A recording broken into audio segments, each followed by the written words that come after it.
आइए, good evening. बैठिए। Thank you. Amit Singh, yes. Work from Lakhimpur Kheri. जी सर। आपकी degree BS MS dual degree है? जी सर। क्या मतलब है इसका? Sir bachelor of science master of science integrated है। इंटीग्रेटेड है। जी ये कब से लागू हो गया है? जी सर, 6 में आईसर्स इस्टेब्लिश किए सरकार ने, तो उसी ये में भोपाल गवर्नमेंट ने किया था? नहीं सर, हाँ, सेंट्रल गवर्नमेंट। सेंट्रल गवर्नमेंट ने किया था। जी सर। यूपी से आपके कितने प्रधानमंत्री हुए हैं? जवाहरलाल नेहरू, हाँ। इंदिरा गांधी, हम्म। सर चंद्रशेखर, हम्म। VP सिंह हम्म। और सर। लेबर प्रॉब्लम क्या है उत्तर प्रदेश की, उसमें कुछ हाईलाइट्स करेंगे आप? आप मान लीजिए तहसीलदार हो गए या SDM हो गए, जी तो such type of problem you can face. Labour की प्रॉब्लम्स तो हमेशा आती रहेंगी कहीं ना कहीं, किसी न किसी सिचुएशन में, गांव में, देहात में, शहर में। लेबर की क्या समस्या है हमारे उत्तर प्रदेश की? सर, लेबर की एक स्किलिंग की समस्या है। स्किल जो चाहिए वो लेबर के पास नहीं है। तो भारत सरकार ने तो बहुत सारे प्रोग्राम चालू किए हैं, स्किल कौशल, प्राइम मिनिस्टर कौशल प्रोग्राम है ना, जी सर। तो उसमें बहुत सारे जो है प्रोग्राम चला रहे हैं। जी सर। तो उसमें कुछ अपडेट हुआ है, कुछ लोगों का नॉलेज बढ़ा है? कितने % कुछ है आइडिया? जी सर, CMI की एक रिपोर्ट आई थी, उसमें ये बताया गया सर 1/4 लोग ही उससे ट्रेनिंग लेने के बाद अपना स्वयं का बिजनेस खोल रहे हैं। ये हमारा लेबर माइग्रेशन बहुत है यूपी जी से इन अदर स्टेट्स। जी। किस किस स्टेट में हमारे यहाँ से लेबर जा रहे हैं? सर, यूपी जो है सोर्स माइग्रेंट का ज़्यादा है, इनकम है नहीं ज़्यादातर नहीं, माइग्रेंट। किस किस स्टेट में जी जाते हैं हमारे लेबर? सर, महाराष्ट्र में जा रहे हैं, गुजरात में भी जा रहे हैं, और वेस्ट बंगाल, केरला। इनकी समस्या का कैसे समाधान हो कि हमारा ये माइग्रेशन ना हो लेबर का इन अदर स्टेट्स? सर, इस बात के भी दो पहलू हैं। एक तो हमें माइग्रेशन रोकने की ज़रूरत है ताकि हम अपने यहाँ नहीं नहीं, हम तो जी चाहते हैं सर। रोकना, कैसे रोक सकते हैं? सर, यहाँ पर जो है इंडस्ट्रीज बनानी होंगी। इंडस्ट्रीज बढ़ानी होगी संख्या उनकी, ताकि लोगों को रोजगार यहीं पर क्या क्या इंडस्ट्रीज की स्कोप है उत्तर प्रदेश में? सर, एक सबसे बड़ा स्कोप तो फूड प्रोसेसिंग इंडस्ट्रीज का है, क्योंकि सर हम लोग तो फूड से रिलेटेड कौन कौन आइटम इनकी हम फूड प्रोसेसिंग इंडस्ट्रीज बैठा सकते हैं? कौन कौन ऐसे प्रोडक्ट हैं जिनको जिनको लेकर हम फूड प्रोसेसिंग हब्स बना सकते हैं? सर, एक बनाना का जैसे इस समय काफ़ी तेजी से विस्तार हुआ ठीक, है ओके क्रॉपिंग एरिया में। ओके। इसके अलावा सर हम लोग फ्रूट्स के मैंगो के केसेस में कर सकते हैं मैंगो का, ठीक। सर। और वेजिटेबल जैसे कि सर जो हमारे यहाँ ग्रीन वेजिटेबल्स का अच्छा पैदावार होता है। इसके अलावा सर कॉर्न में भी है काफ़ी सारा स्कोप फूड प्रोसेसिंग करने का। एग्रीकल्चर का कंट्रीब्यूशन हमारे GDP में उत्तर प्रदेश का क्या है? उत्तर प्रदेश के GDP में जी एग्रीकल्चर का क्या कंट्रीब्यूशन है? सर, अराउंड 20% है, 18%। जी सर। जी सर। सर, ये इसरो के साइंटिस्ट थे, इनके ऊपर सर स्पाई, पाकिस्तान के स्पाई होने का आरोप लगा था, जो कि बाद में सर गलत साबित हुआ। उसके बाद इन्होंने सर मानहानि को लेकर सुप्रीम कोर्ट में केस किया, जिससे काफ़ी लंबे अंतराल के बाद सर उन्हें उसमें विजय प्राप्त हुई। और जो पुलिस ऑफिसर्स इसमें इन्वॉल्व थे गलत फ्रेमिंग में, उन्हें सर सजा। हाल ही में सर इनके ऊपर एक फिल्म भी बनी है, डॉक्यूमेंट्री।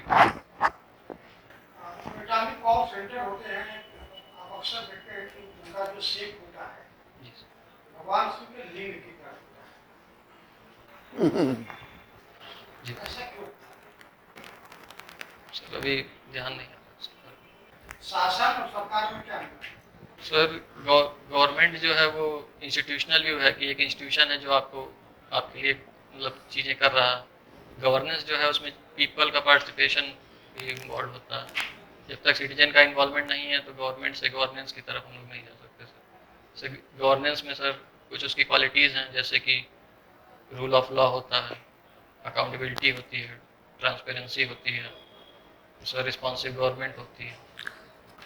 अगर आपको भारत का इतिहास बदलने का मौका दिया गया तो क्या बदलना चाहते?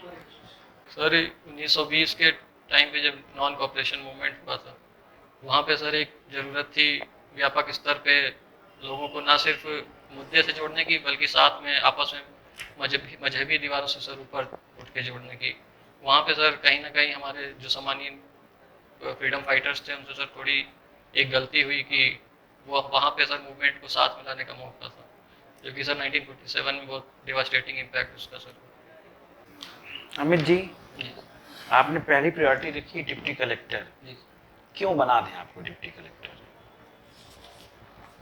सर। ऐसी क्या क्वालिटीज हैं जो आप में, आप स्वयं में सोचते हैं कि आप डिप्टी कलेक्टर बनने लायक हैं? सर डिप्टी कलेक्टर बनने के पीछे एक ही उद्देश्य है कि लोगों से ज़्यादा कनेक्शन हो। पर्सनैलिटी का जो व्यापक विस्तार तभी होता है जब आप कई चीज़ें एक साथ कर सकें। सर डिप्टी कलेक्टर ऐसी जॉब है जिसमें आपको कई सारे रिस्पॉन्सिबिलिटीज़ मिलती हैं, कई डाइवर्स लोगों से मिलने का मौका मिलता तो है। मिलने का मौका तो टीचिंग में भी है, मिलने का मौका तो आप किसी फिल्म में चले जाएं, फिल्म वाला काम, उसमें भी मिलने का मौका।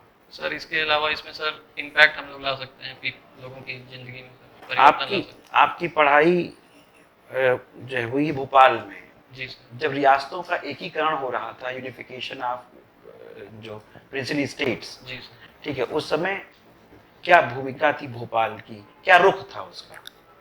सर भोपाल के नवाब स्वयं को पाकिस्तान के साथ शामिल करना चाहते थे शुरुआत में, परंतु सर क्योंकि ये भारत के बिल्कुल सेंटर में था तो इसके कुछ मतलब दिक्कतें सामने आ रही थी, तो फिर इन्होंने क्या सर दिक्कतें? मतलब सर ऐसा है अगर आप इंडिया के बीचों बीच रहेंगे, चारों तरफ से आप इंडिया से सराउंडेड रहेंगे तो आपको ट्रेड में प्रॉब्लम होगा, सिक्योरिटी में प्रॉब्लम हो सकता है। फिर सर माउंटबेटन के हस्तक्षेप के बाद सर इन्होंने भोपाल के नवाब ने इंस्ट्रूमेंट ऑफ असेंशन पे साइन कर दिया। इंस्ट्रूमेंट ऑफ असेंशन ये एक्सेशन। एक्सेशन। अच्छा, भोपाल की एक पर्सनालिटी है भोज, जी सर। ठीक है, कुछ बताइए उनके बारे में। सर वहाँ के राजा भोज थे, उन्होंने सर वाटर कंजर्वेशन को लेकर सर काफ़ी क्या कार्य किया? किए। सर वहाँ पे उन्होंने दो लेक्स बनवाए हैं, जो एक अपर लेक कहते हैं जो कि बड़ा लेक है, एक सर लोअर लेक है। इससे सर भोपाल पहले पानी के मामले में काफ़ी इसमें दिक्कतें सामने आ रही थी, परंतु सर उन दोनों लेक्स के बनने के बाद से सर ग्राउंड वाटर लेवल भी ऊपर आया और लोग सक्षम हो गए पानी के रिस्पेक्ट। आपने कभी प्रेम किया है? सर किया। किया है। जी अच्छा अनुभव रहा कि बुरा? अच्छा रहा सर। अच्छा रहा, जी ठीक है। हाँ, एक फैक्ट्री है जी और फैक्ट्री के कुछ कर्मचारी स्थानीय प्रशासन से नाराज हैं जी और प्रशासनिक अफसर में घुस करके वहाँ के यूनियन के नेताओं ने तोड़फोड़ कर दिया है और अधिकारी के साथ मारपीट की है। कार्यालय में तोड़फोड़ करी, उसके ऑफिस में जाके, और उसको बंधक बना लिया है। आप वहाँ के एसडीएम साहब हैं, आप और सीओ साहब, ध्यान से सुनिए, आप जी। और सीओ साहब दोनों को डीएम ने कहा तत्काल पहुंचे जा करके और सिचुएशन को हैंडल करो। What will be your action? Sir पहला तो सीईओ साहब के साथ कोऑर्डिनेट करना जरूरी है, क्योंकि सर दोनों लोगों को आदेश मिला है और क्योंकि पुलिस का उनके साथ ज़्यादा कनेक्शन है तो पहले उनसे कोऑर्डिनेशन के लिए मतलब वार्तालाप करना होगा। एक बार ये हो जाए तो फिर सर ये दल बल के साथ वहाँ पर पहुँच कर हाँ हाँ, बताते चलो, मैं सुन रहा हूँ। वहीं दल बल के साथ वहाँ पे पहुँच कर वहाँ के जो लेबर यूनियन के नेता हैं उनसे एक बार बातचीत करने का प्रयास किया जाए कि आखिर मामला क्या है, किस कारण से उन्होंने मैनेजर को बंधक बनाया हुआ है। और सर इस बातचीत के लिए वहाँ के लोकल जो लोग हैं, स्थानीय नेता हैं, पार्षद हैं, उनसे भी बात की जा सकती है जो परिचित हों लेबर लीडर्स के।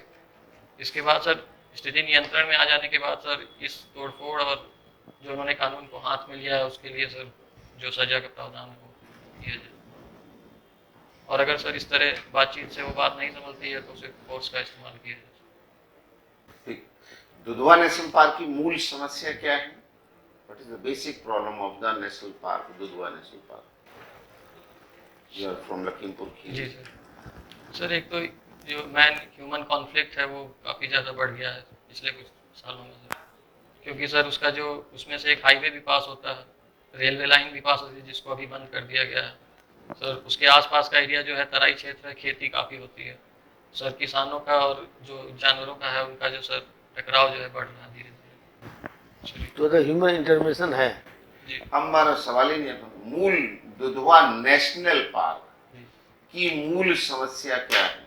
ये तो है समस्या, ये है सब है सब, बट मूल समस्या क्या है? सर अभी याद नहीं। फिर कितनी शुगर फैक्ट्री हैं आपकी लखीमपुर खीरी में? लखीमपुर खीरी में 3 है सर। कौन कौन? एक सर ओयल में है, हरगांव में है और खमरिया में, एरा खमरिया। ये तीनों प्राइवेट है? हाँ सर, तीनों प्राइवेट। सरकारी कितनी है? ध्यान नहीं है सर। गो नेशनल पार्क किस थाने में है? पीलीभीत सर पड़ता है शायद, थाने का नाम नहीं पता सर। जी संसदीय शासन प्रणाली और राष्ट्रपति शासन प्रणाली में क्या बेसिक अंतर है? Sir, presidential form of government में प्रेसिडेंट के पास एग्जीक्यूटिव पावर जो है वास्तव में होती है, और पार्लियामेंट्री फॉर्म ऑफ गवर्नेंस में प्रेसिडेंट ही एक्शन लेता है, परंतु प्राइम मिनिस्टर के साथ मतलब सहयोग से लेता है, जो कि सर मेंबर ऑफ पार्लियामेंट से सेलेक्ट होकर आता है। ठीक है। दूसरा, सर इसमें सर पार्लियामेंट जो है सुप्रीम होता है पार्लियामेंट्री फॉर्म ऑफ गवर्नमेंट में, लेकिन प्रेसिडेंशियल फॉर्म ऑफ गवर्नमेंट जैसे कि यूएसए में है, वो सेपरेशन ऑफ पावर पे काम करता है। तीसरी, जी सर, इसमें सर सेपरेशन ऑफ पावर से जुड़ा हुआ है। तीसरा बिंदु क्या है? सर एग्जीक्यूटिव जो है इसमें वो सिलेक्टेड प्रेसिडेंट को सिलेक्ट करता है प्रेसिडेंशियल फॉर्म में, इसमें सर वो सिलेक्टेड एमपी में से सिलेक्ट होकर आते हैं मिनिस्टर्स। बात बताइए तो, राजा भोज के ऊपर एक बड़ा चर्चित मुहावरा कहा गया, कौन सा है वो? कहाँ राजा भोज कहाँ गंगोत्री? इसके ऊपर एक फिल्म में गाना भी है, वो कौन सा गाना है? सर एक गैस करने सर, गोविंदा की फिल्म में गाना है सर, हाँ। नाम सही सर। ठीक है, सर याद नहीं आ रहा गाना। चलो ठीक है। ठीक है आप जा ओके, थैंक यू।